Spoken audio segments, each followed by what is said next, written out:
जय हिंद दोस्तों, स्वागत है आपका ईपीपीसीएस हिंदी में। तो फ्रेंड्स, हम लोग जो एनसीईआरटी के जो बैच लेकर चल रहे थे, इसमें हम लोगों ने क्लास 6 को जो है कंप्लीट कर लिया है। उसके बाद हम लोग जो है क्लास 7 के जो है 2 चैप्टर हम लोगों ने कंप्लीट कर लिए हैं। उसके बाद से हम लोग तीसरे चैप्टर पर आए हैं। और आपको पता है कि एनसीईआरटी की भूमिका क्या है आपके एग्जाम में, इसलिए आपको एनसीईआरटी को इग्नोर नहीं करना चाहिए। जितना से जितना हो आप थोड़ा टाइम का अगर इसको देख लें, अगर मुश्किल से अगर 10 घंटे टाइम देंगे, आप 10 घंटे अगर दे दे रहे हैं, तो आप एक जो क्लास का जो हिस्ट्री है, ठीक है, एक सब्जेक्ट है, आप पूरा क्लियर कर सकते हैं। ठीक है ना। आप यहाँ लाइन भी देख सकते हैं, ये वीडियो देखेंगे आप लोग, ठीक है। तो ये भी आपके लिए बहुत ज़्यादा समय नहीं लगेगा, मुश्किल से 40 मिनट में आपको जो है पूरा एक चैप्टर आपको कंप्लीट मिल जाएगा। ठीक, ये चैप्टर 3rd नंबर जो है ये भी छोटा है। अब इसमें इस चैप्टर में दिया हो क्या है मेन रूप से मैं बता दूँ आपको। तो जो है दिल्ली, ठीक है, यानी दिल्ली के बारे में दिया है 12वीं से 15वीं शताब्दी तक। यानी इसमें हम लोग को कहाँ से देखने को मिलेगा, इसमें हम लोग को जो है 12वीं शताब्दी से लेकर, ठीक है, कब तक देखने को मिलेगा इतिहास जो है 15वीं शताब्दी तक। ठीक है ना। यानी इन 300 वर्ष का जो है हम लोग को इतिहास देखने को मिल जाएगा इस चैप्टर में। ठीक है। तो ये जो चैप्टर है हम लोग के लिए बहुत इंपॉर्टेंट है, क्योंकि यहाँ पर हम लोग को जो बेसिक जो नॉलेज है, यानी दिल्ली क्या है, दिल्ली की स्टार्टिंग फेज क्या है, वहाँ से लेकर आज का जो है क्या कालक्रम है, वो चीज़ भी हम लोग समझ पाएंगे इस चैप्टर को स्टडी के बाद। ठीक है ना। तो ये चीज़ आपके लिए बहुत इंपॉर्टेंट है। इसमें हम लोग को क्या देखना है कि दिल्ली की जो है स्थापना कैसे हुई है, दिल्ली जो आखिर स्टार्टिंग में कैसे शहर बना है। ठीक है। जैसे बाद में हम लोग देखते हैं कि दिल्ली पर जो है लाल किला का निर्माण होता है, ठीक है, अकबर राज करता है इसी पर। फिर दिल्ली पर आपको बहादुर शाह जफर जो है हमारे जो है अंतिम जो मुगल शासक रहे हैं, तो उनका जो है कैसे शासन रहा है, तो इन दिल्ली को लेकर। तो अगर दिल्ली इतना मुख्य क्यों हो गया और दिल्ली कैसे जो है एक मेन शहर हुआ, क्योंकि हम लोगों ने इसके पहले पढ़ा है कि कभी दिल्ली एक राजधानी नहीं हुआ करती थी। राजधानी कौन हुआ करता था, तो पाटलिपुत्र, यानी कि जो पटना जो राज्य है, ठीक है, जो पटना उस समय हुआ करता था ना, पूरे भारत की राजधानी कहाँ होती थी, पटना।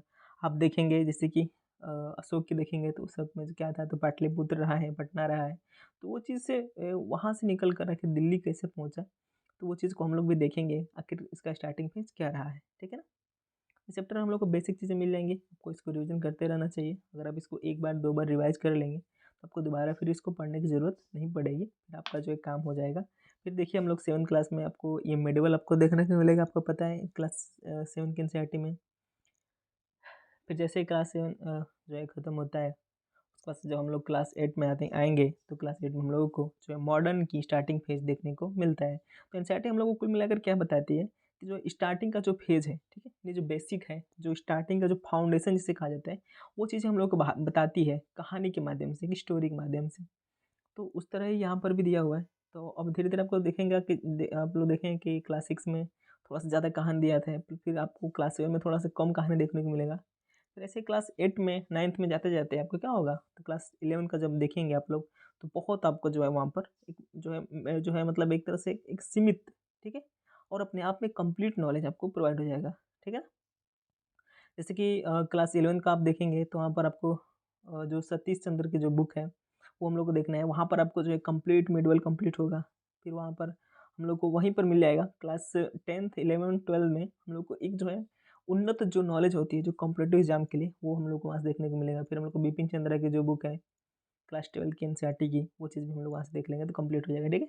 चैप्टर बहुत छोटा है, इसको हम लोग कंप्लीट कर लेंगे, मुश्किल से 30-40 मिनट लगेगा, इसको हम लोग इसको पूरा कवर कर लेंगे। आप लोग छोड़ेंगे नहीं, क्योंकि छोड़ेंगे तो रिदम टूट जाता है। अगर आप एक क्लास स्टार्ट कर रहे हैं ना, तो उस क्लास को दूसरे लेक्चर भी उस क्लास को देख लीजिए, एक ही बार देख लीजिए, आप वहाँ से टाइम मत लीजिए। ठीक है ना। तो हमने चैप्टर 2 में देखा है कि कावेरी डेल्टा जैसे क्षेत्र बड़े राज्यों के केंद्र बन गए थे। जैसे कावेरी नदी में हम लोगों ने देखा ना, कावेरी नदी के बारे में इसके पहले चैप्टर में कैसे जो एक तरह से मुख्य भूमिका में आ रहा है। क्या आपने गौर किया कि अध्याय 2 में ऐसे किसी राज्य का जिक्र नहीं है जिसकी राजधानी दिल्ली रही हो। इसकी वजह यह है कि दिल्ली महत्वपूर्ण शहर 12वीं शताब्दी में ही बना। यानी आपको पता है कि जो है इसके पहले हम लोगों ने दिल्ली के बारे में नहीं पढ़ा है, ठीक है, दिल्ली के बारे में नहीं सुना है। ठीक है। जैसे कि आपको पता है पाटलिपुत्र के बारे में आपने सुना है, फिर आप चले जाएंगे तो साउथ इंडिया में थोड़ा बहुत सुने होंगे, लेकिन आपने दिल्ली के नाम नहीं सुना है। कौशाम्बी सुना है, वाराणसी सुना है, ये सब केंद्र रहे हैं मुख्य मुख्य के उस समय। फिर उधर आपको देखने को मिलेगा कलिंग देखने को मिलेगा, लेकिन दिल्ली का आपने नाम नहीं सुना है। तो दिल्ली का नाम जो है दिल्ली अस्तित्व में कब आया, तो दिल्ली जो है अस्तित्व में जो है 12वीं शताब्दी में ही आई है। ठीक है ना। अब फिगर नंबर 1 पर बता रहा है, पहले पर तोमर राजपूतों के काल में दिल्ली किस साम्राज्य की राजधानी बनी। 12वीं शताब्दी के मध्य में तोमर को अजमेर के चौहानों ने परास्त किया। यानी तोमर एक शासक हुआ करते थे, इनको किसने जो है पराजित किया है? तो जो चौहान वंश है, जिसे हम लोग चाहमान वंश के नाम से जानते हैं, इन्होंने इसे जो है हरा दिया। किसको? तोमरों को, जो पहले दिल्ली पर एक तरह से राज किया करते थे। तोमरों और चौहानों के राज्यकाल में ही दिल्ली वाणिज्य का एक महत्वपूर्ण केंद्र बन गया। यानी आप एक तरह से कह सकते हैं कि जो है दिल्ली की स्टार्टिंग जो शुरुआत है वो जो है तोमरों ने किया है, उसके बाद से फिर चौहानों ने, ठीक है। और इन दोनों का एक तरह से वाणिज्यिक स्थल बनकर उभरा है। इस शहर में बहुत सारे समृद्धशाली जैन व्यापारी रहते थे, जिन्होंने अनेक मंदिरों का निर्माण करवाया है। यहाँ देहली वाल कहे जाने वाले सिक्के भी ढाले जाते थे, जो काफ़ी प्रचलन में थे।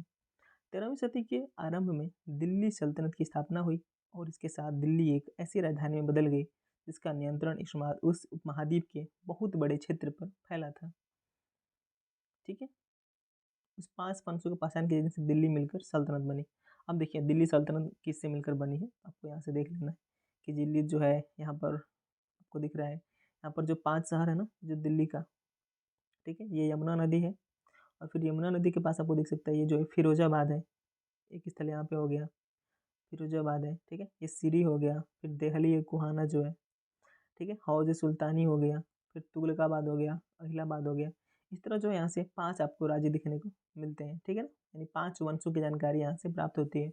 और ये 5 वंश मिलकर क्या बनाते हैं? तो पूरा क्या बनाते हैं? सल्तनत, ठीक है, सल्तनत काल बनाते हैं। जिस इलाके को आज जो है हम लोग आज जो है दिल्ली के नाम से जानते हैं, वहाँ इन मुसलमानों ने अनेक नगर बसाए थे। यानी आपको आपको दिख रहा होगा कि जो है काफ़ी जितने सारे आपको दिख रहे हैं सब मुस्लिम नाम है। जैसे हौज खास हो गया, सिरी हो गया, जहाँ जैसे कि यहाँ पर आपको देहली कुहाना मिल गया, हौज सुल्तानी मिल गया। ये सब कौन से नाम है? तो मुस्लिम नाम है। जैसे आज हम लोग जो दिल्ली पर है, जो हम लोग को जो शासन करते हैं, जैसे आज जो दिल्ली बना हुआ है, लेकिन स्टार्टिंग फेज में क्या रहा है? तो पूरे दिल्ली पर आपको जो है मुगलों का यानी मुस्लिमों का जो है मुस्लिमों का जो है आपको राज्य करने को देखने को मिलता है, ठीक है। देहली कुहाना, सिरी और जहांपनाह को पहचानिए। आप यहाँ पर आप ढूंढ सकते हैं, हमको पता है मैप में दिल्ली कुहाना कहाँ है, तो यहाँ पर है, जहांपना यहाँ पर है, सिरी यहाँ पर है, ठीक है। अब हम लोग दिल्ली के शासक देख लेते हैं कब से जो है कब तक रहे हैं।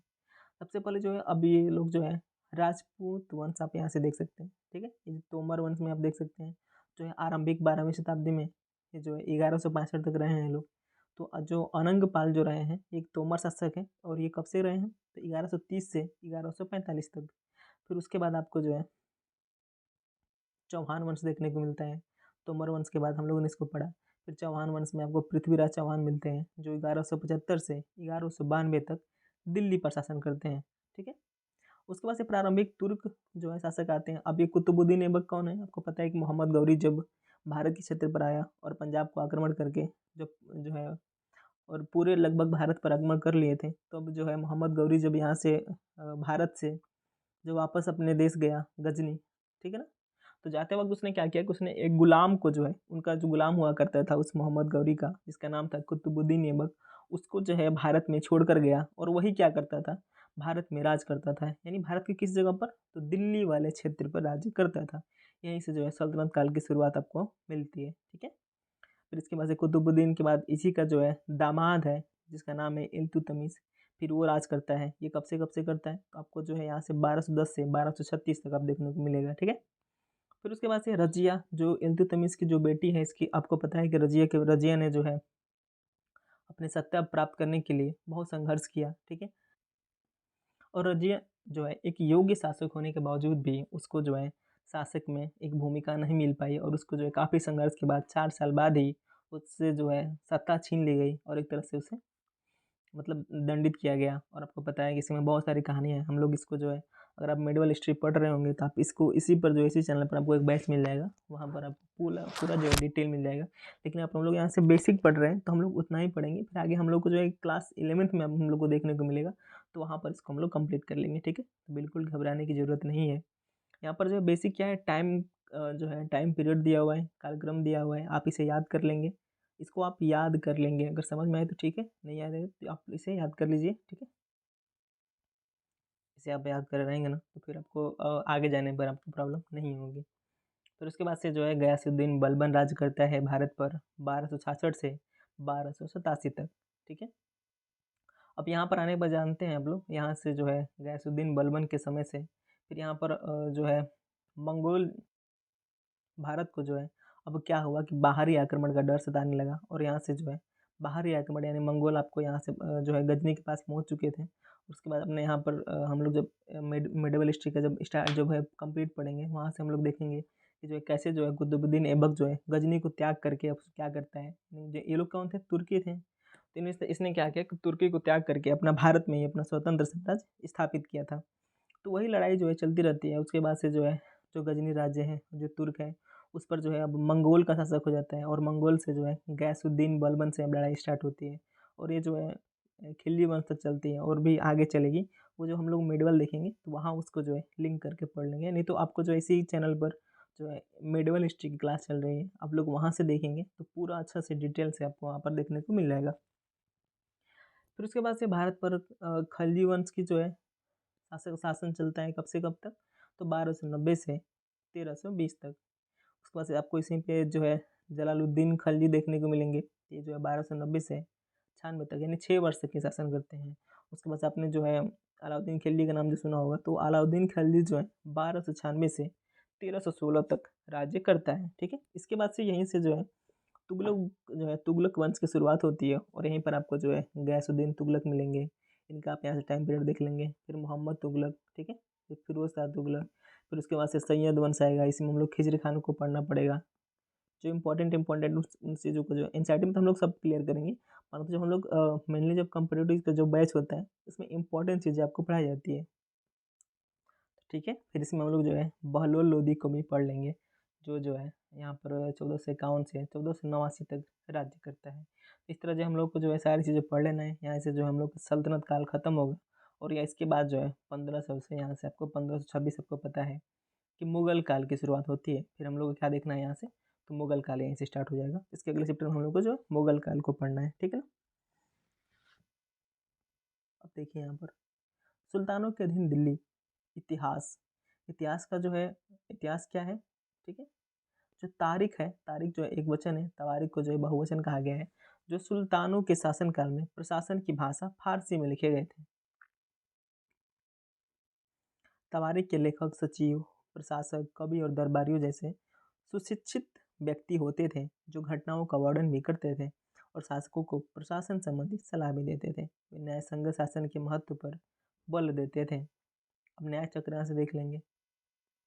13वीं शताब्दी के जो है इतिहासकार फ़खरे मुदब्बिर ने लिखा था, राजा का काम सैनिकों के बिना नहीं चल सकता। ठीक है, सैनिक वेतन के बिना नहीं जी सकते। वेतन आता है किसानों से एकत्रित किए गए राजस्व से, मगर किसान भी राजस्व तभी चुका सकेंगे जब वे खुशहाल और प्रसन्न हो। ऐसा तभी हो सकता है जब राजा न्याय और ईमानदार प्रशासन को बढ़ावा दे। यानी एक तरह से पूरा देश कब चलेगा, जब हमारा प्रशासनिक जो अधिकारी है, यानी हमारा जो राजन है, जो हमारा राज है, यानी हमारा जो राजा है, जो हमारा जो गवर्नर है, वो क्या हो, ईमानदार हो, भ्रष्टाचार मुक्त हो और न्याय करने वाला हो। तभी क्या होगा, पूरा देश जो है चल सकता है। यानी आपको जो है मेन जो आपको जड़ कहाँ देखने की मिलती है, तो इन्हीं किसानों में जो है जड़ देखने को यहाँ से आपको प्राप्त होती है। ठीक है,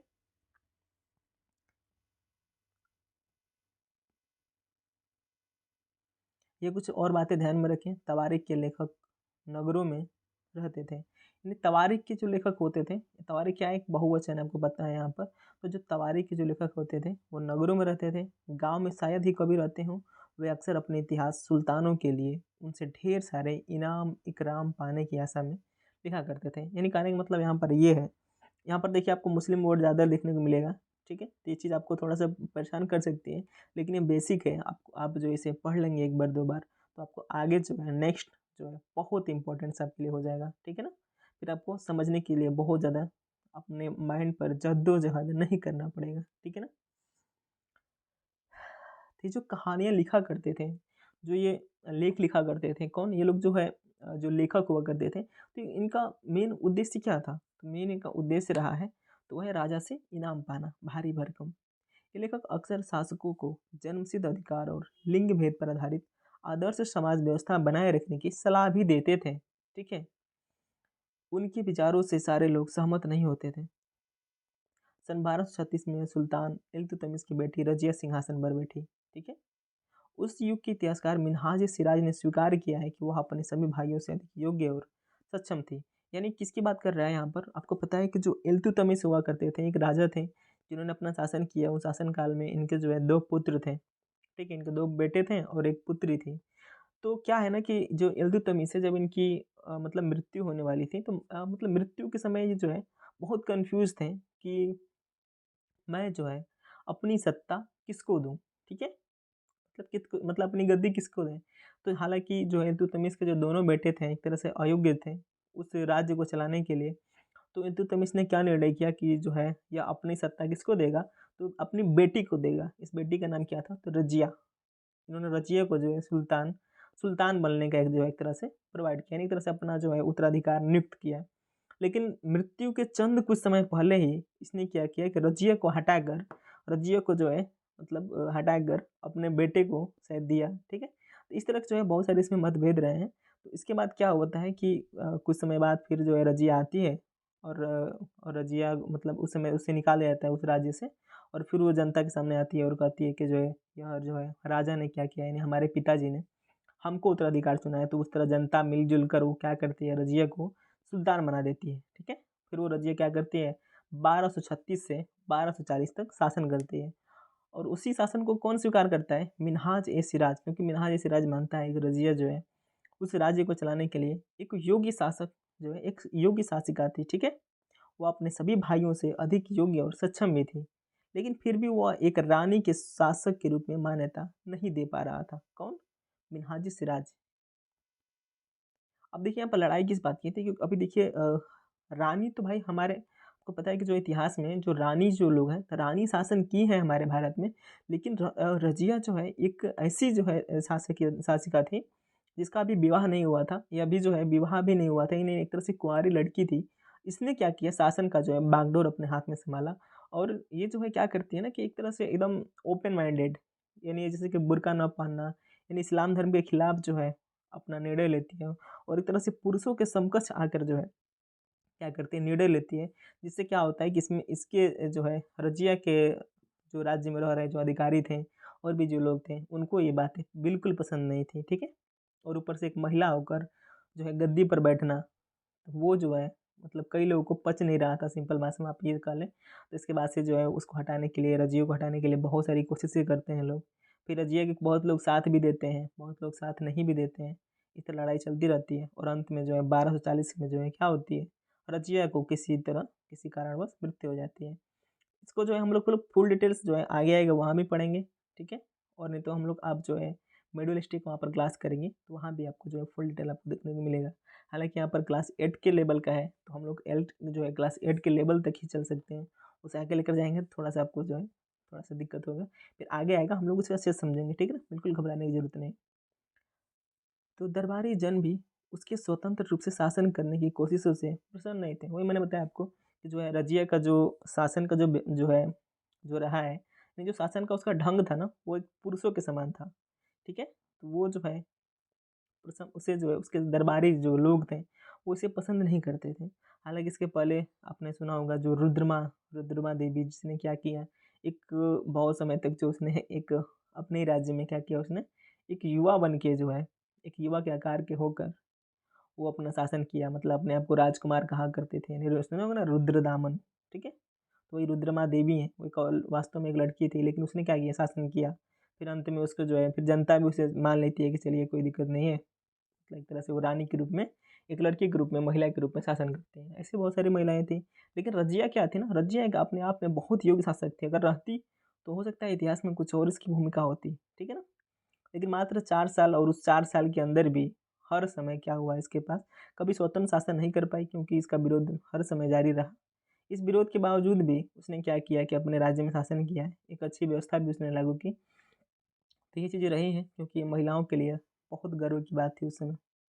सन 1240 में उसे जो है सिंहासन से हटा दिया। आपको पता है कि 1240 में उसको सिंहासन हटा दिया गया, और 1240 में सिंहासन से हटाने के बाद इसने बहुत सारे जो है और भी तरीके अपनाए, लेकिन वास्तव में इसको बताया जाता है कि इसके जो है एक तरह से फ्रेंड हुआ करता था, जिससे ये जो है रज़िया सुल्तान प्यार करती थी, जिसको एक किससे करती थी?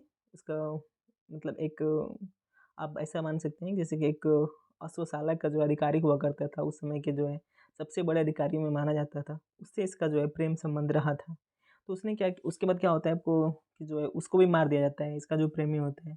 मारने के बाद जो है रज़िया फिर वहाँ से निकल जाती है। नहीं, इसको जो क्या है ना कि मतलब जो आंतरिक जो विद्रोह है, ठीक है? इसका जो जो राज्य में जो विद्रोह होता है, उसको दबाते-दबाते फिर अंत में रज़िया जो है एक तरह से जाती है जंगल में। तो जंगल से जाते समय ही उसको जो है डाकुओं द्वारा मार दिया जाता है। आप इतना समझ लीजिए, बाकी आएगा तो मैं आपको फुल डिटेल आपको लिख कर समझाऊँगा, ठीक है ना? बिल्कुल घबराने की ज़रूरत नहीं है। तो जो है सन 1244 में उसे सिंहासन से हटा दिया गया। रज़िया के बारे में मिन्हाज-ए-सिराज क्या लिखते हैं? उनके विचार क्या हैं? मिन्हाज-ए-सिराज का सोचना था कि ईश्वर ने जो आदर्श समाज व्यवस्था बनाई है, उसके अनुसार स्त्रियों को पुरुषों के अधीन होना चाहिए। यानी देख सकते हैं मिन्हाज-ए-सिराज की सोच क्या है कि जो है स्त्रियों की जो है स्त्री किसके अधीन होना चाहिए? पुरुषों के अधीन होना चाहिए। और रानी का शासन इस व्यवस्था के विरुद्ध जाता था। इसलिए वह पूछता है कि खुदा की रचना यानी देखिए मिन्हाज सिराज क्या मानता है, ठीक है, कि महिला को पुरुषों के अधीन होना चाहिए। फिर वो भगवान से फिर पूछता है, लेकिन वो यह भी मानता है कि रजिया के पास जो है वो सारे गुण थे जो एक योग्य शासक के पास होने चाहिए। इसलिए वो पूछता है भगवान से कि खुदा की रचना के खाते में उसका व्यवहार ब्यौरा चूंकि मर्दों की सूची में नहीं आता, इसलिए इतनी शानदार खूबियों से भी उसे आखिर हासिल क्या हुआ। यानी भगवान से मतलब अपने गॉड से पूछता है मिन्हाज ए सिराज कि इतनी खूबी होने के बावजूद भी आखिर क्या मिला उसको, ठीक है। रजिया ने अपने अभिलेखों और सिक्कों पर अंकित करवाया कि वह सुल्तान नीलतुतमिश की बेटी थी। आधुनिक आंध्र प्रदेश के वारंगल क्षेत्र में किसी समय काकतीय वंश का राज्य था। उस वंश की रानी रुद्रमा देवी 1262 से 1289 के व्यवहार से रजिया का व्यवहार जो है बिल्कुल विपरीत था, ठीक है। रुद्रमा देवी ने अपने अभिलेखों में अपना नाम पुरुषों जैसा लिखवाकर अपने पुरुष होने का भ्रम पैदा किया था। मैंने बताया ना, उसने क्या था कि अपने जो एक मूवी बनी है, आप उस मूवी को जाकर देखेंगे तो थोड़ा सा आपको जो अच्छे से लिंक हो पाएगा। तो उसने क्या किया था ना कि जो कौन थी जो रुद्रमा देवी थी, अपने आप को एक राजकुमार दिखाया था, ठीक है, यानी पुरुष की तरह।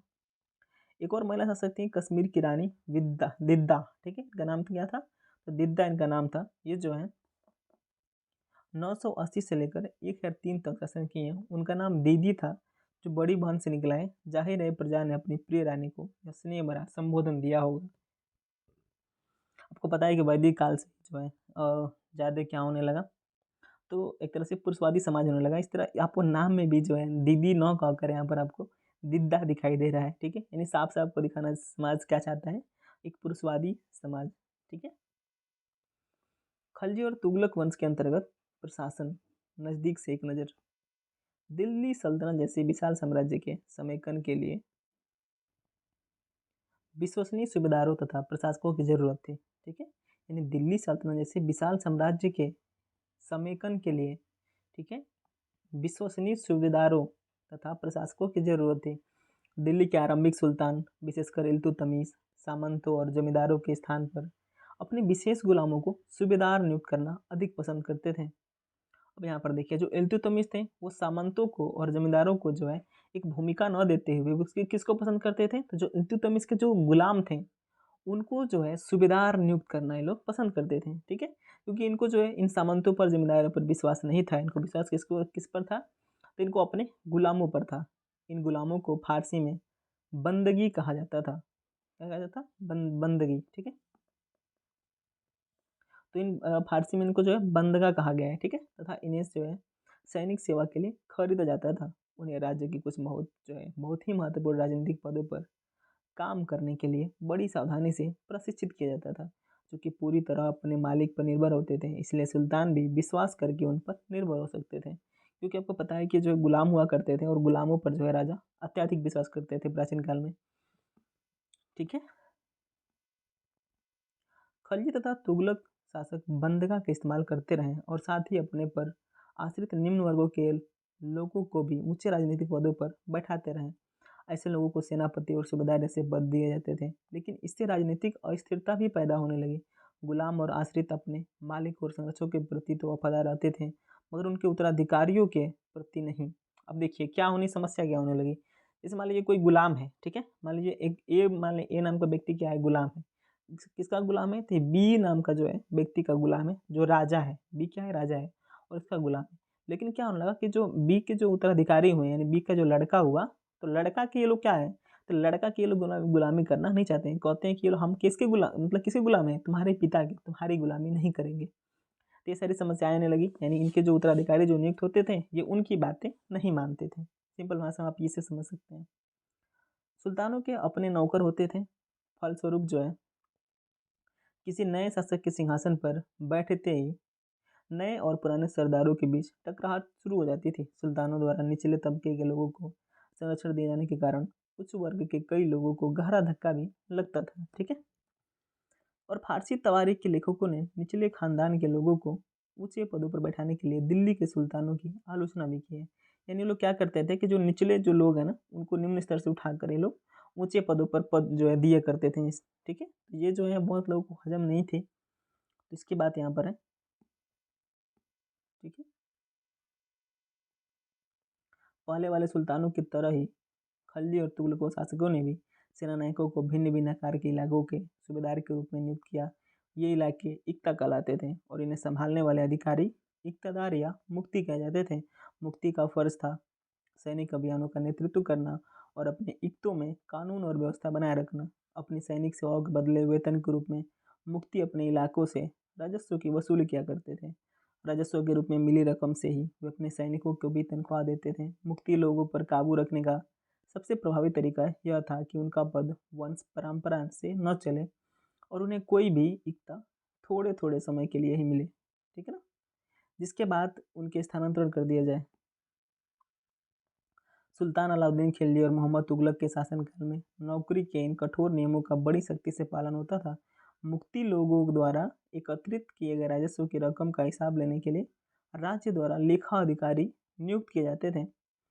इस इस बात का ध्यान रखा जाता था कि मुक्ति द्वारा निर्धारित कर ही वसूले और तय संख्या के अनुसार सैनिक रखें। अब देखिए, अब क्या होता था, यहाँ तक आप समझ लीजिए। ये जो राजा हुआ करते थे, अब राजा में कौन, आपने यहाँ पर देखा कि ठीक है, यानी खलजी और तुगलक। इसके पहले आपने देखा इल्तुतमिश के बारे में, यानी तुर्क शासकों के बारे में देखा अपने गुलाम वंश के। तो जैसे कि ये लोग शासन रहे हैं ना, जब ये लोग सत्ता में आए, जब ये लोग राजा बने, इन्होंने क्या किया, इन्होंने भी क्या किया, उसी एकता व्यवस्था को लागू किया। ये लोग क्या करते थे, जैसे मान लीजिए ये मान लीजिए भारत देश है हम लोगों का, तो यहाँ पर दिल्ली है। ठीक है, यहाँ पर दिल्ली पर मान लीजिए खिलजी का राज्य है या तुगलक का राज्य है। ये लोग क्या करते हैं कि जितने सारे स्टेट हैं, जितने सारे जो स्थानीय जो है देसी रियासत होती थी, तो यहाँ का जो है ना, इसको क्या किए हैं, इसको इक्तेदार बनाते थे। यानी इसके जो है इक्तेदार कहा जाता था। यानी यहाँ का जो राजा होगा उसको क्या कहेंगे ये लोग, तो इक्तेदार कहेंगे। और ये जहाँ से ये कर वसूलेगा अपने क्षेत्र में से, सब अपने क्षेत्र में सब वसूलेंगे, उसको इक्ता कहा जाता था। अब ये लोग क्या है ना, ये जो तुगलक वंश हैं, ये लोग चाहते थे, इस पर बहुत मतलब ध्यान कैसे रखा जाता था कि ये जो व्यक्ति है, यानी जो यहाँ का जो इक्ता जो इसने नियुक्त किया है, इस राजा ने जो नियुक्त किया है, ये इक्ता क्या करे कि उतना ही कर वसूले जितना इसने बोला है, यानी अत्याधिक कर ना वसूले, क्योंकि अब इसका डर होगा ना, अत्याधिक कर वसूलेगा। ठीक है, तो क्या करेगा, इसके पास ज़्यादा जो है पैसे हो जाएंगे, यानी आर्थिक स्थिति जब मजबूत होगी तो क्या करेगा, इसी राजा की जो है स्वाधीनता को अस्वीकार कर देगा और अपना स्वतंत्र राज्य घोषित कर देगा। इसे हम लोगों ने पहले पढ़ा है। और इस पर क्या किया जाता था, इस इक़्तेदार पर जो है सैनिकों की जो है पाबंदी रखी जाती थी कि आप जो है एक सीमा तक ही सैनिक रख सकते हैं। ऐसा नहीं कि आप जो है इस राजा से अधिक सैनिक रख लें और आप इसी राजा पर आक्रमण कर दें। समझ रहे हैं, तो ये चीज़ें रही हैं, आप ऐसे समझ सकते हैं। जब दिल्ली के सुल्तान शहरों से दूर आंतरिक इलाकों को भी अपने अधिकार में ले आए, तो उन्होंने भूमि के स्वामी सामंतों और अमीर जमींदारों का भी, ठीक है, अमीर जमींदारों को भी अपनी सत्ता के आगे झुकने को बाध्य कर दिया। अलाउद्दीन खिलजी के शासनकाल में भू राजस्व के निर्धारण और वसूली के कार्य को राज्य अपने नियंत्रण में ले आया। स्थानीय सामंतों से लेकर, ठीक है, सामंतों से जो है कर लगाने का अधिकार छीन लिया गया। यानी अलाउद्दीन खिलजी ने क्या किया कि जो स्थानीय जो जमींदार होते थे उनसे जो है, जो वो अपने क्षेत्र में जो कर लगाते थे, तो उसने क्या किया कि वो उस अधिकार को छीन लिया, बल्कि स्वयं उन्हें भी कर चुकाने को बाध्य किया गया। यानी इन सामंतों को भी, अब यहाँ पर सामंतों को भी टार्चर किया जा रहा है। अब इसमें अब मैंने सामंती व्यवस्था के यहाँ पर क्या कर रहे हैं लोग, ये लोग तोड़ रहे हैं, यानी इन सामंतों से भी टैक्स ले रहे हैं। सुल्तान के प्रशासकों ने जमीन की पैमाइश की और इसका हिसाब बड़ी सावधानी से रखा। कुछ पुराने सामंत और जमींदार राजस्व के निर्धारण और वसूली अधिकारी के रूप में सल्तनत की नौकरी करने लगे। यानी कुछ जो पुराने सामंत थे और जमींदार थे वो क्या करने लगे, इन्हीं सल्तनत के अधिकारी के रूप में नियुक्ति करने लगे और हर चीज़ का हिसाब रखने लगे। उस समय 3 तरह के कर थे। एक कृषि पर, जिसे खराज कहा जाता था। यानी आप इसको याद रखेंगे कि खराज क्या कहा जाता है, तो किस पर लगता है, जो खराज नाम का जो टैक्स है, तो जो खराज नाम का जो टैक्स है वो कृषि पर लगता है। ठीक है। और जो किसान की उपज का लगभग 50% होता है। यानी किसान अगर 1 क्विंटल गेहूँ उगा रहा है तो 50% क्या करेगा, सरकार को देगा। मवेशियों पर टैक्स लगता था। तीसरा, घरों पर टैक्स लगता था। यानी टैक्स किस पर लगता था, तो कृषि पर लगता था। मवेशियों पर, जैसे आप कोई क्या कर रहे हैं कि कोई गाय रखा है, कोई बकरी रखा है, तो क्या करेगा, उस पर भी टैक्स देना है। ठीक है ना। तो समझ में आ रहा है। यह याद रखना जरूरी है कि इस उपमहाद्वीप का काफी बड़ा हिस्सा, ठीक है, काफी बड़ा हिस्सा दिल्ली के सुल्तानों के अधिकार से बाहर ही था।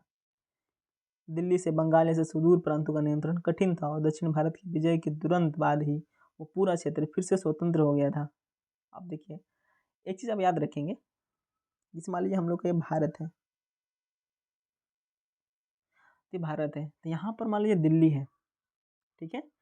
तो क्या होता है कि देखिए, मान लीजिए यहाँ पर जो है तुगलक वंश का अधिकार है, या मान लीजिए अलाउद्दीन खिलजी का जो है यहाँ पर शासन काल है।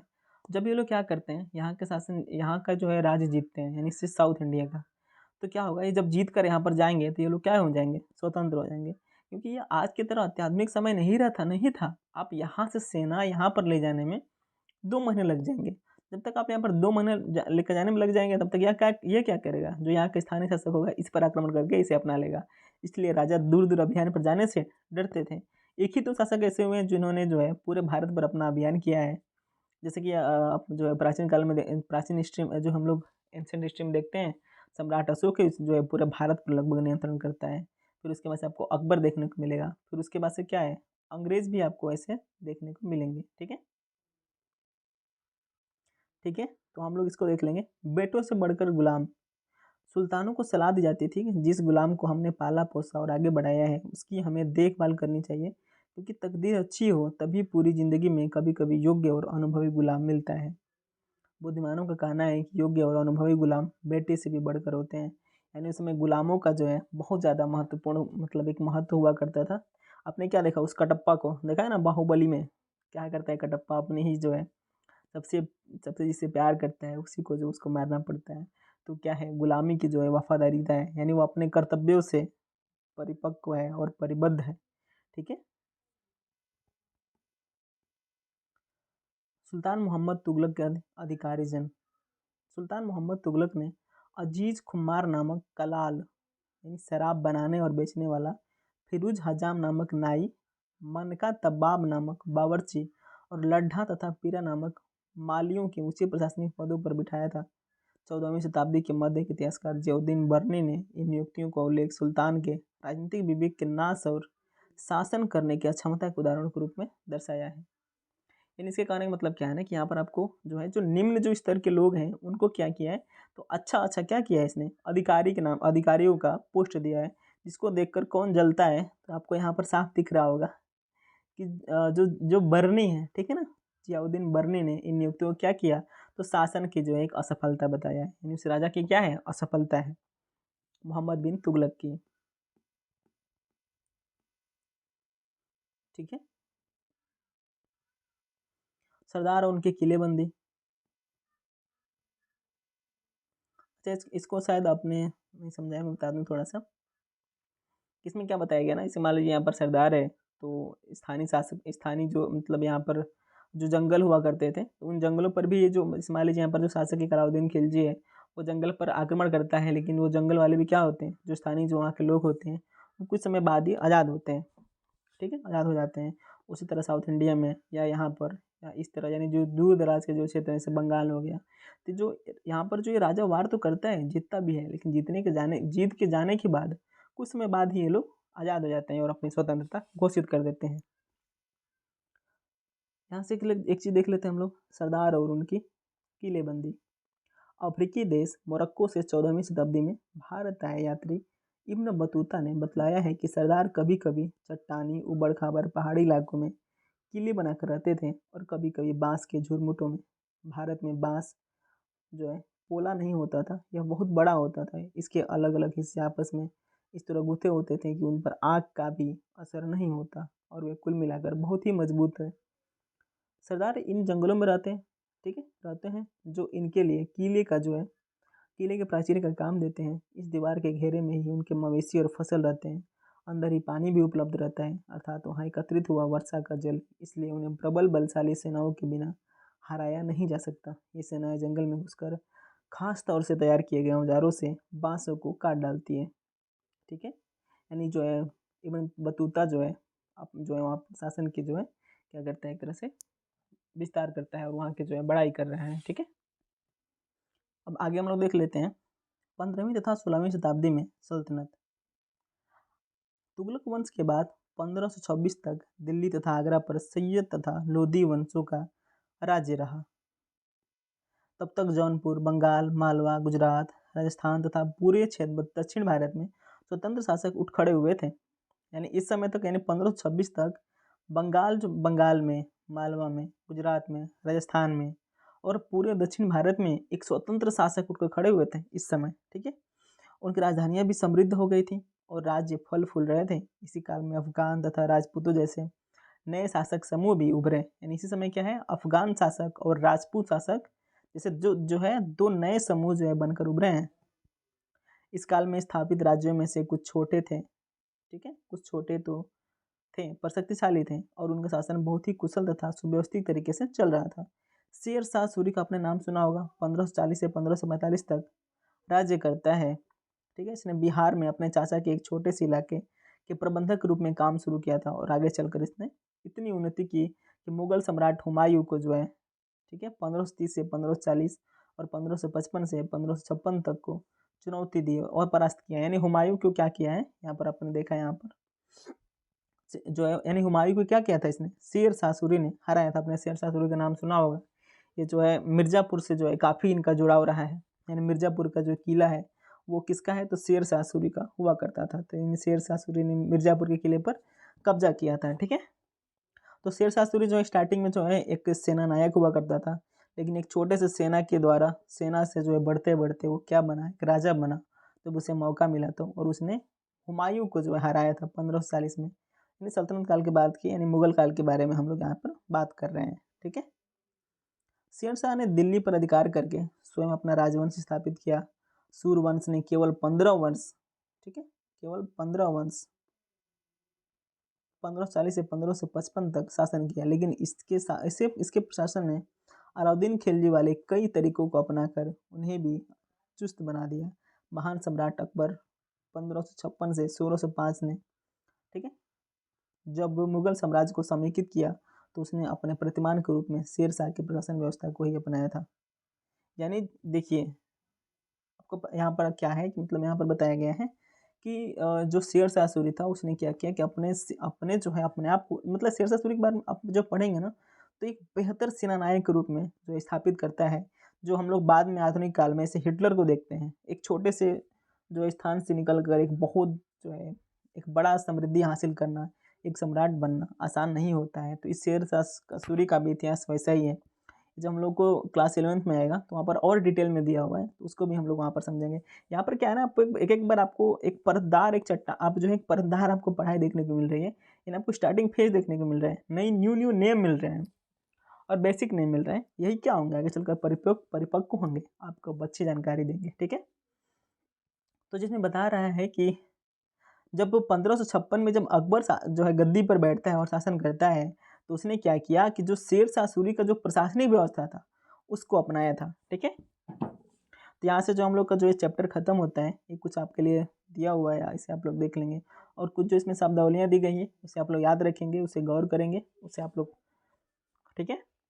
नेक्स्ट क्लास में हम लोग जो है इसको कवर करेंगे। यहाँ पर जो हम लोग इस क्लास में बस इतना ही करेंगे, ठीक है ना।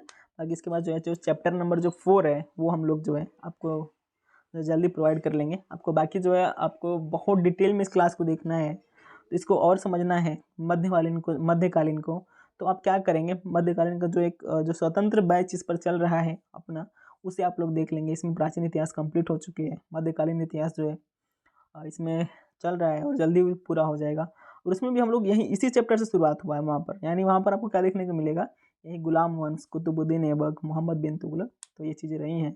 आप वहाँ से इसको जाकर देख कर कवर कर सकते हैं और एक जो है अपनी कंप्लीट नॉलेज प्राप्त कर सकते हैं। ठीक है, कम्पिटिटिव एग्जाम के लिए।